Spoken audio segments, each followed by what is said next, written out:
नमस्कार. आज आपण एक नवीन रेसिपी व्हिडिओ पाहतो आहोत. तो म्हणजे 10 लोकांसाठी केली जाणारी मिसळ पावची रेसिपी.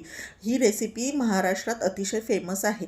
या रेसिपीसाठी साहित्य खाली दिल्याप्रमाणे आपण पाहू शकता. त्यामध्ये जी मटकी आहे, या मटकीची आपण उसळ म्हणजे मिसळ करणार आहोत. त्यासाठी मटकी रात्रभर पाण्यात ठेवून इथे मी पाव किलो मटकी घेतली आहे, कारण 8 ते 10 लोकांसाठी आहे. पाव किलो मटकी पाण्यात भिजवून त्यातलं पाणी ती दिवसभर पाण्यात ठेवायची आहे. त्यानंतर संध्याकाळी पाणी काढून मग ती कॉटनच्या कपड्यामध्ये बांधून ठेवून त्याला अशा प्रकारे मोडा येतात.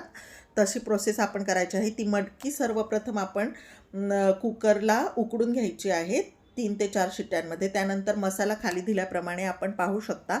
यामध्ये जो टोमॅटो घेतलेला आहे, यासाठी मी 3 ते 4 टोमॅटो घेतलेले आहेत, 5 ते 6 कांदे घेतले आहे आणि अर्धी वाटी खोबरं घेतलेले आहे. हे सर्व जिन्नस व्यवस्थित परतवून त्याचा असा प्रकारे मसाला करायचा आहे. टोमॅटो अशा प्रकारे परतवून घेतलं तर त्याच्यातला आंबटपणा कमी होण्यासाठी मदत होते. हा सर्व भाजलेला मसाला आपण मिक्सरच्या भांड्यांमध्ये एकदम बारीकसर वाटून घ्यायचा आहे. कटासाठी आपल्याला पाणी गरम करायला ठेवायचं आहे. अशा प्रकारे तो मसाला दिसतो, आपण पाहू शकता. त्यानंतर यामध्ये मी पांढरे तीळ आणि बडीशोपचाही वापर केला आहे, खाली दिल्याप्रमाणे आपण पाहिलं असेल. त्यानंतर कट करण्यासाठी, मिसळ करण्यासाठी सर्वप्रथम तेलात फोडणी दिल्यानंतर राई जिऱ्याची फोडणी द्यायची आहे आणि आपल्या घरात असलेले अवेलेबल मसाले यामध्ये घालायचे आहे. मी घरातलेच मसाले घातले आहे, कुठलाही वेगळा मसाला घातलेला नाही आहे मिसळसाठी. माझ्या घरात जो काळा तिखट मसाला आहे, लाल तिखट मसाला आहे आणि धण्या जिऱ्याची पावडर घातलेली आहे. आपल्या घरात जे अवेलेबल असतील ते मसाले आपण घालायचे आहेत आपल्या चवीनुसार. जेवढं तिखट आपल्याला लागतं, मिसळ ही तिखटच छान लागते. त्यानंतर ते घालून व्यवस्थित तो आपण वाटलेला मसाला त्यात ॲड करून तो व्यवस्थित परतायचा आहे.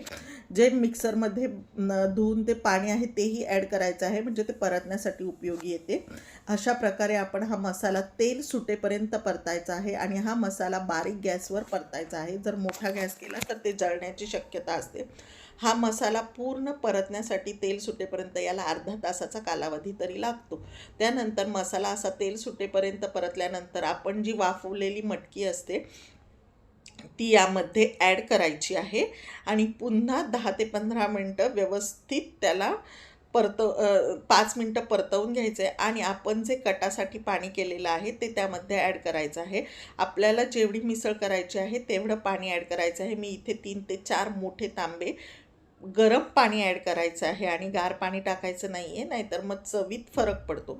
आणि व्यवस्थित उकळवून घ्यायची आहे मिसळ परत 10 ते 15 मिनटं बारीक गॅसवर. मोठा गॅस केला तर अशी छान तरी येणार नाही, त्यामुळे बारीक गॅसवर ती व्यवस्थित परतवून घ्यायची आहे.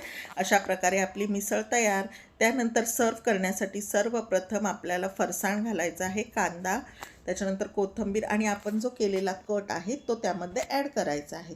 मिसळ ही पातळच ठेवायची आहे, दाट करायची नाही, कारण आपण फरसाण ॲड केल्यानंतर ते आपोआपच दाट होते. अशा प्रकारे मिसळ तयार. हा व्हिडिओ आपल्याला आवडला, अशा प्रकारे मिसळ नक्की करून पहा आणि आपल्याला आवडला तर प्लीज माझ्या चॅनलला लाईक अँड सबस्क्राईब